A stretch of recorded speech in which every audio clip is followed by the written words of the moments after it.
Hello, my name is Martin and welcome back to another video. So we've got 4 features in this week's video.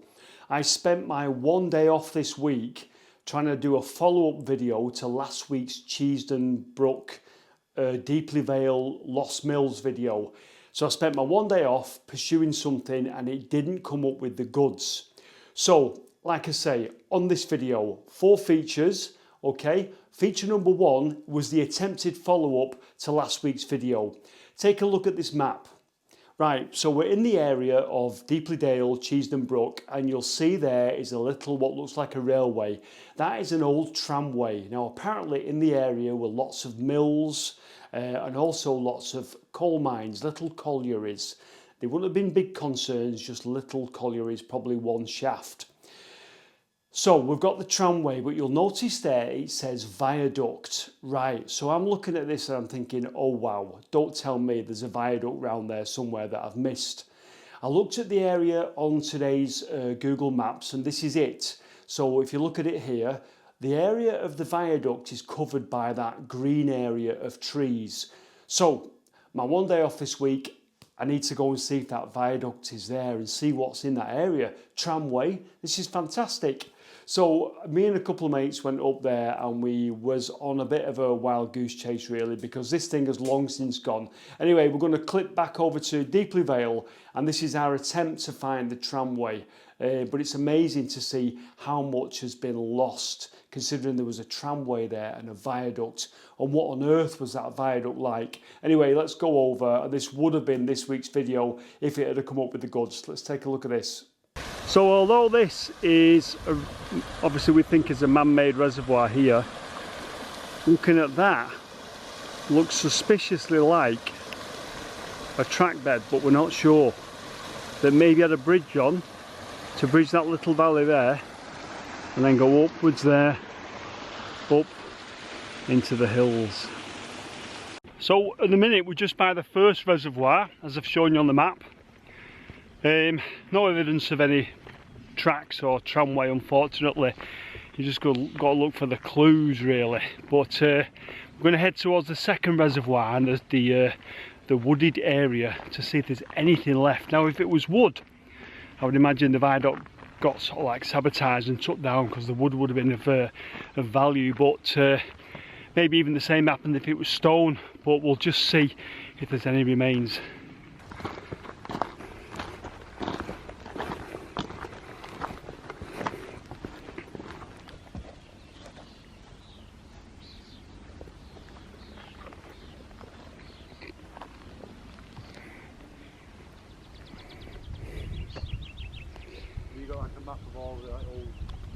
Right, so we're in the glade and there's absolutely nothing here apart from a couple of curious hanging tubs there.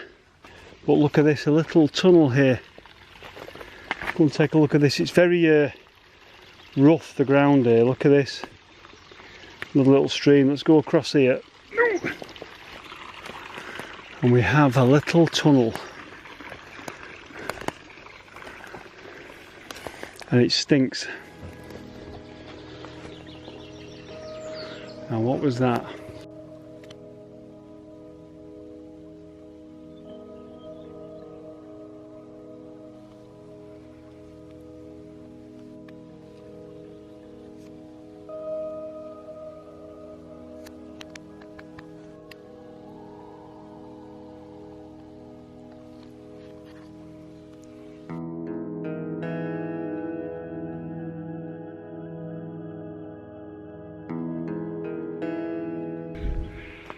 Unless, of course, this is it.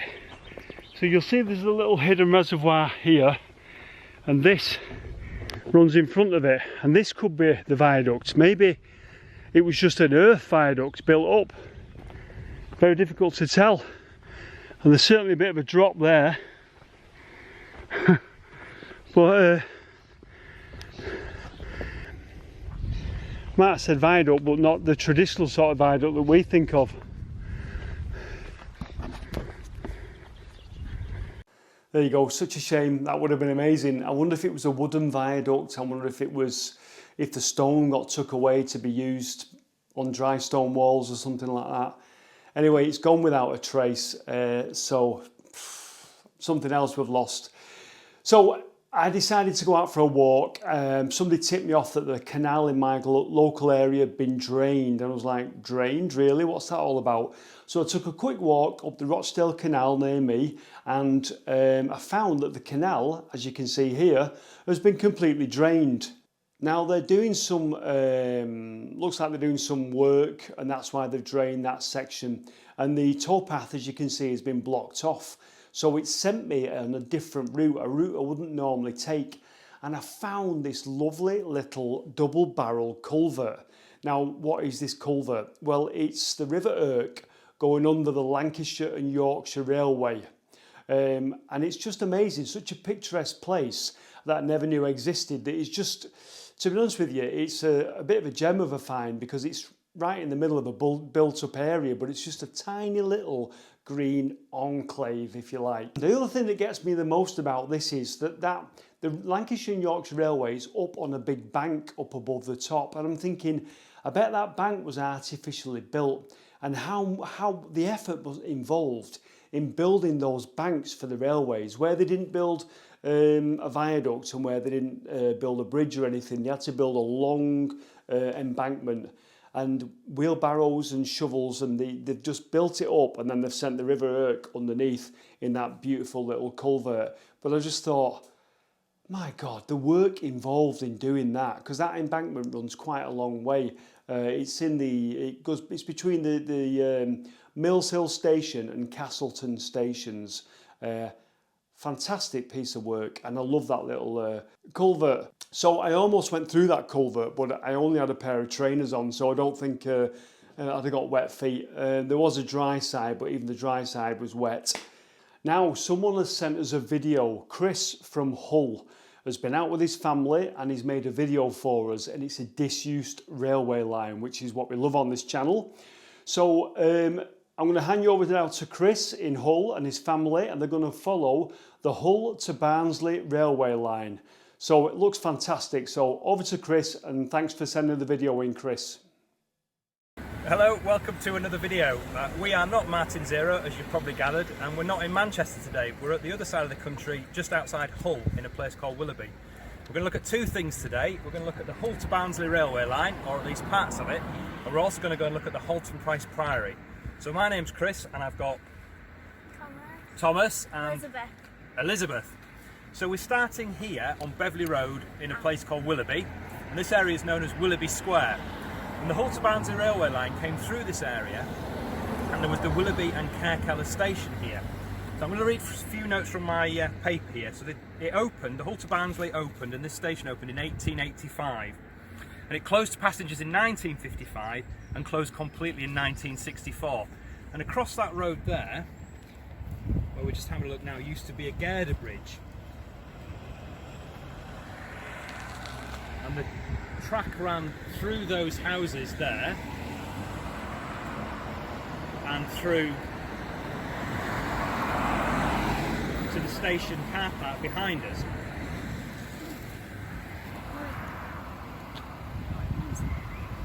Okay, so one of the things that was quite unique about Willoughby and Canal station was that you entered at ground level, and the platforms were actually raised up on the embankment. So the housing block that we just had a look at, the track level was actually higher than the station building, and you would go in at ground level and go up internally some steps and come out at the platform level that was higher up. So we're going to go and see if we can get an ice cream. Then we're going to have a little walk down the old track bed and see what we can see. So we'll see you in a few minutes.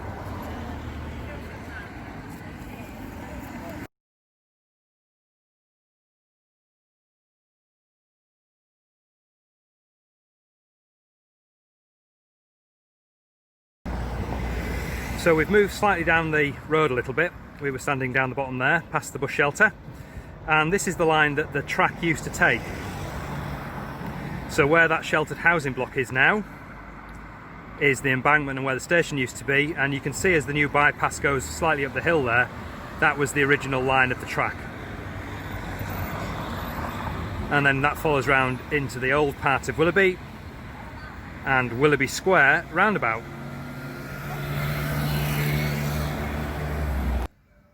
Okay, so we're now standing in the car park in Willoughby, which was part of the goods sidings for the Halton Barnsley. And shortly we're going to go and have a walk down part of the old railway embankment that's still there.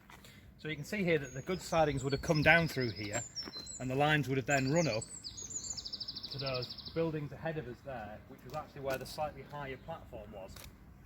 So we're on a bit of an incline here. And again, you've gone in at ground level. We'll have a look at some photos later on. But the buildings ahead of us there are Kingston Rise, which is some sheltered accommodation, which is actually where the platform buildings used to be. So what we're going to do in a moment is we're going to go up this embankment here. We'll have a walk towards Hull on the old track bed for the Halton Barnsley.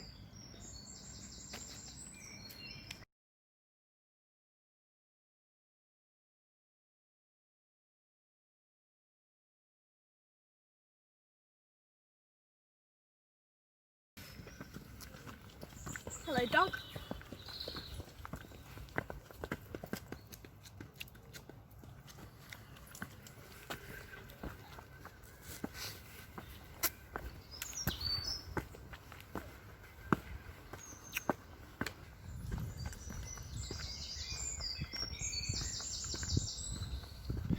Okay, so we're now on the track bed of what was the Halton Barnsley, and we're walking towards Hull with the car park and the station sidings that we were studying a minute ago behind us. We're quite a bit higher here. You'll see in a second when we get to a bit of some clearings. We can have a look how much higher we are. Look at one of the drops. Yeah, we'll have a look at the drop in a second. We'll try and stop the dog going down. Yeah. Come on, Penny, this way. Remember when she got stuck in that bush? I do. While going down one of the...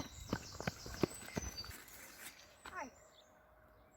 Okay, so there's not a vast amount of original architecture left on this part of the line. This is one of the little bridges that goes over an underpass that's been here for a while. I don't think there's ever any road here.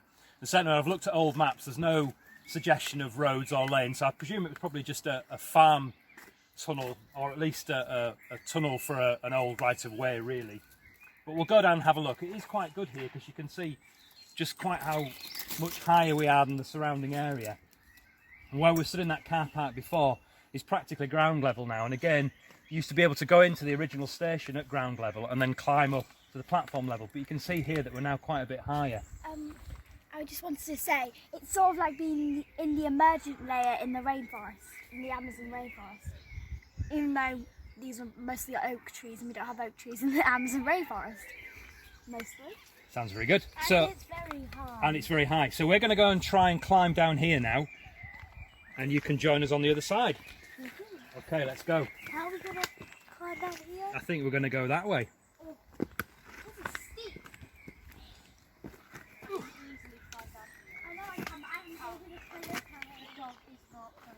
The dog can run down the hill.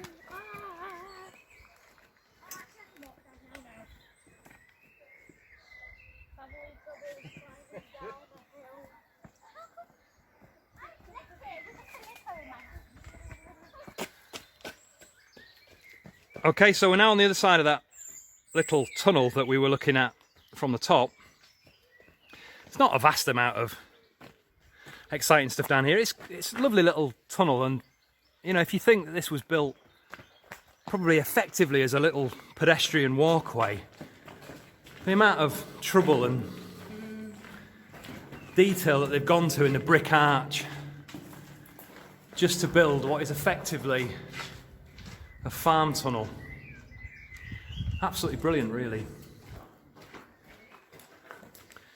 I've never seen a brick tunnel. I've always saw metal ones. Metal bridges, yeah.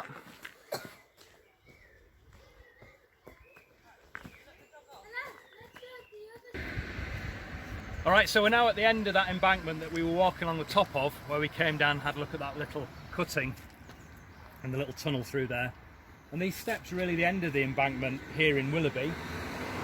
And over there behind those houses is the rest of the Halton Barnsley railway line, which then runs into Hull. So as you can see, there's not a vast amount left really there. There's a few bits and pieces as you get closer to Hull, but most of it is now been completely dug away. You can see the height of this original embankment as it ran across And the sort of line of trees there is pretty much where the embankment ran to, but obviously that's all now been cleared away. So our next stop from here is we're going to go and have a look at the ancient Halton Price Priory. Okay, so we're now outside another of Willoughby's posh roundabouts. This one is on Kingston Road and the Parkway. And the reason we stopped here is to have a look at that fantastic statue in the middle of the roundabout, which commemorates the original Viking name for Willoughby, which was Wilgardy. And it's actually mentioned in the Domesday Book of 1086. So what we're going to do now is going to go for a quick walk down the Parkway, which takes us to Halton Price Priory.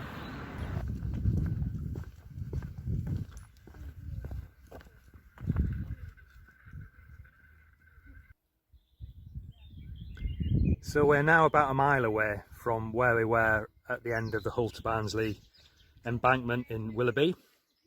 Those houses there are the Willoughby side.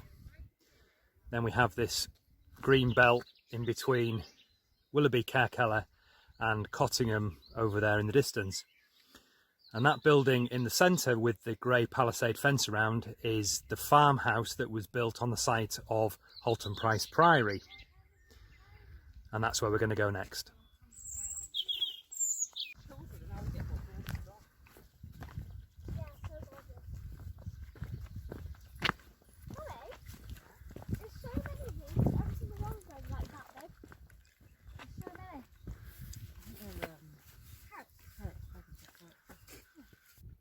So this is the Augustine Priory of St Mary the Virgin and the Holy Cross. It was originally founded in 1321 by Thomas de Wake, and it was the last monastic foundation in Yorkshire. The first priory, a canon, had transferred from Bourne in Lincolnshire, and he was appointed in 1327, but he died soon afterwards. In 1367, the Archbishop of York ordered an investigation into Halton Price, which found the place to be heavy in debt and badly run. A letter from the Pope, dated 1411, noted that the priory was incomplete and had insufficient income to meet its needs. So Thomas, what do you think it was like living here in the past? I thought there would be a lot of fighting because on the paper it says that the monastery and the local people were fighting. That's right, yeah. Thing. And it also said that 200 townspeople, there was 200 townspeople that was fighting over it. So very much like Revo Abbey, which is still quite a grand ruin, something happened to Halton Price Priory. What do you think that was, Elizabeth? Was it Henry VIII? He knocked down all the priories like many others. He did, yeah. So To get the money.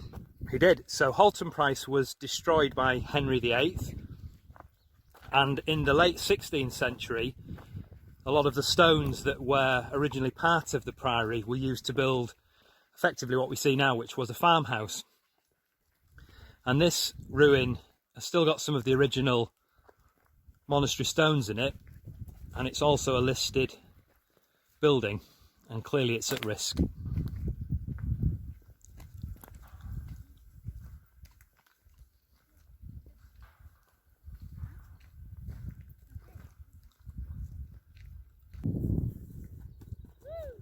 Wow! Yeah, I think I can do it. Oh God.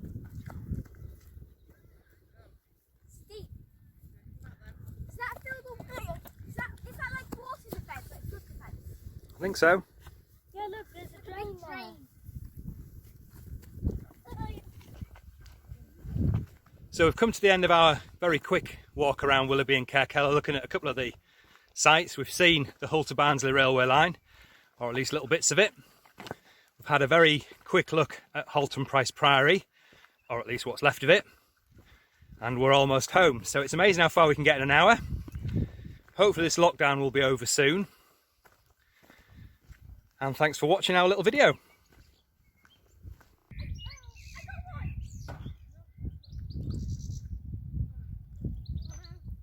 Right, brilliant. Thank you very much, Chris, for sending that in. Looks like you and your family had a really good day, and that was a really nice part of the world. Right, moving swiftly on to our final feature. So, cast your mind back to before all this nonsense started happening, about September, October last year. Friends of the family contacted me and said to me, oh, by the way, Martin, our lad watches your video, him and his mate watch your video. They're really inspired by you and they want to make videos like yours. I said, all right, the older lad, you know, they've grown up. No, the younger one, the 13-year-old, like, really? I didn't think people that age watch my videos. So it was a really nice message. And they said to me, the two lads, young Jack and his mate Zach, want to take you out around Reddish and show you some history around there. So I said, brilliant, no problem, let's go out. Because Stockport is a place I've not done much on. Stockport, South Manchester. I've done nothing round there. In fact, I don't know the place very well, and I've been waiting for a guide to come and take me by the hand. So the two lads knew some history around the local area. Mum came along as well, and we had a really good day.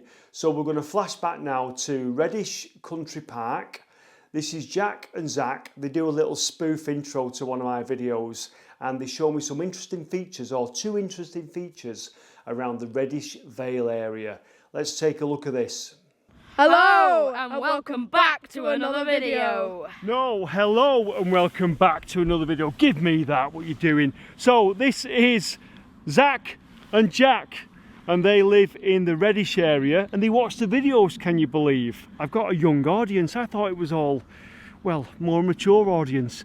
Right, so the first thing we're going to look at, you're telling me, is what's it called? The Giant's what? The Giant's money box. Right, and it's this thing behind us here, which is that tunnel there. Giant's money box. So let's go and take a look and then you can tell us all about it. Right, so first look, it looks like a normal railway bridge, railway tunnel, whatever you want to call it. What's this line? Is it a freight line? It's a freight line, yeah. Reddish South freight line. Reddish South freight line. But there's something quite unique in the top of this bridge, tunnel. Yeah. I've never seen before, so show us this. So, if we come ahead, under the bridge, up above us. Right, so what exactly are we looking at there? So this slit in the roof was used to drop coal through to big carts, yeah, which horses would draw down that big long road to the print works to be used for fuel. Okay, you say print works. There was a print works round here, was there? Yeah. There was it was called the Calico Print Works. All right. Opened in the 1800s. Right, so they basically got a drop off of coal that came through there, which I think is amazing. I've never seen anything like that before. And then obviously they loaded it onto horse and carts here, and took it that way to the print works.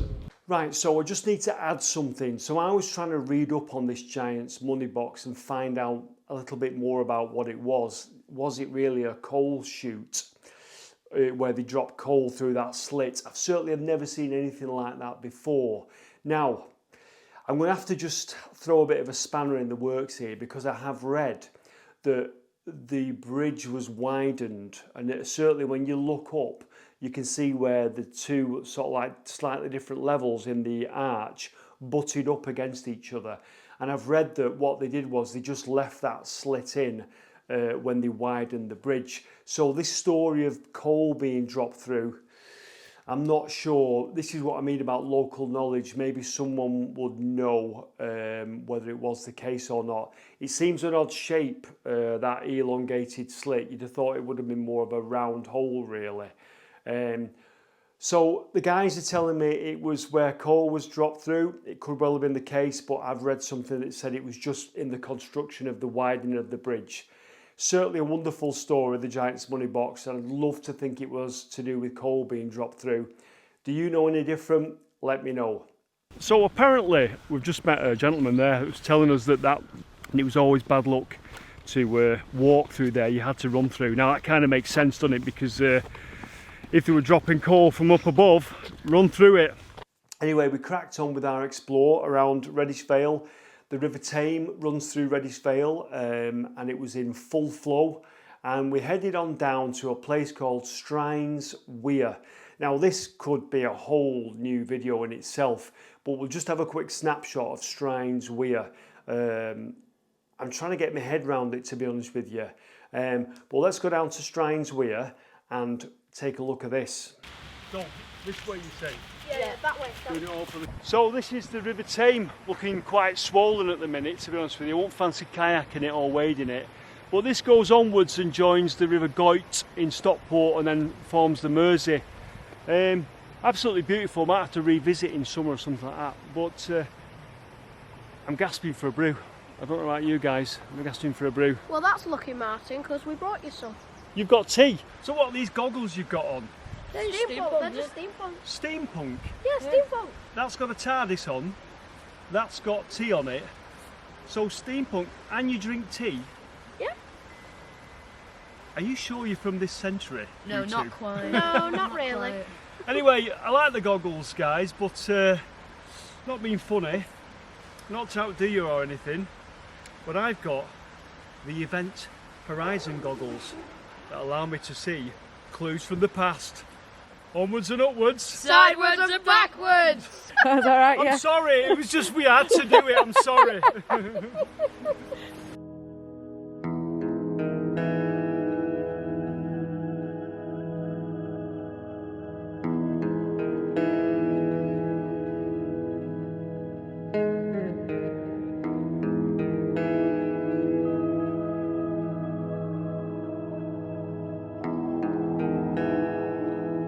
So this is the remains, apparently, of Strines weir. Now there's no water here anymore. In fact, the river is over there, and it looks like over time it's become silted on this side, because apparently this got dug out and re-exposed. I think it was all filled in to a certain point. Local people will know what I mean.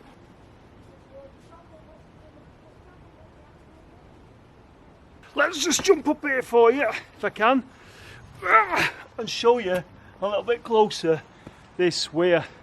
So there we go. So no doubt some sort of board in there. Opposite, there's the actual mechanism. If we go up here, see the mechanism there. And there's water. And it's full of water. But what, it was a weir for what though? For the mill? Yeah, for the printworks? Printworks. Yes. It powered the Calico Printworks and then later Pollard's Brewery. And then obviously everything changed to electric when it became the industrial units. So this was left, and also the river moved on over time. Yeah. Abandoned it. So 2 weirs. This one that I've just been showing you. Apparently the remains of another one down here. Sounds like it was quite, a big junction in the river. Right, so this is difficult to get your head round, or it's difficult for me to get my head round. From what I understand, that gate mechanism that I'm calling Strines weir actually had next to it a weir. So it looks like part of the river was diverted through that gate mechanism. The weir in the late 60s was destroyed by a flood, apparently. And so now the river kind of like is over to the side, and where the weir was, the river's kind of like took a new route just to the left of it. I'll try and show you on a map if I can, but the area, that's why the area is now dry. The river's kind of shifted over to one side. Might have to revisit this because it is quite a fascinating area. So Strines weir, brilliant place. Right, so while we're here doing this for my channel, you two have got your own channel as well, haven't you? Your YouTube channel. Yes. So go on, plug your channel while you're here. Okay, YouTube is JZ Productions. And Instagram is JZ_productions. JZ Productions. Right, so that was brilliant, guys. Thanks for showing me around Reddish Vale. That was amazing. Never been before. Some amazing history here. So from Strines weir, thank you very much for watching. From Martin, Zach, Jack and Sam. Bye for now, and we'll see you in the next video. Onwards and upwards. Sideways and backwards. Just have to get it in. And thank you very much, Mum, for bringing the guys along. Really appreciate it. We've had a good day. We've had a good day. Thank you. Right, so thanks Jack, Zach and Sam and Mum. That was a brilliant day out, and if we can do some more with them, that'll be brilliant, because I think they're looking at other areas in Stockport that they want to take me to and show me around and stuff. By all means, check out their channel, JZ Productions. So as you will have noticed, this video has been a bit of a mishmash, magazine style video, different features. I'm trying to start getting out and about more, and next week I've got somewhere I definitely want to visit. It's actually a revisit. I've got some unfinished business there. So I want to go back next week, revisit somewhere. I think Connor might be coming, and we want to check out some things that we missed the first time around. So next week's video hopefully will be a full-on explore, and these mishmash magazine style videos might be a little bit more, you know, few and far between as we start getting out and about more, even if I have to go out on my own with my camera like I used to back in the day. That said, thank you very much for watching. I hope you enjoyed this video, and I shall see you next week in the next video. Bye for now.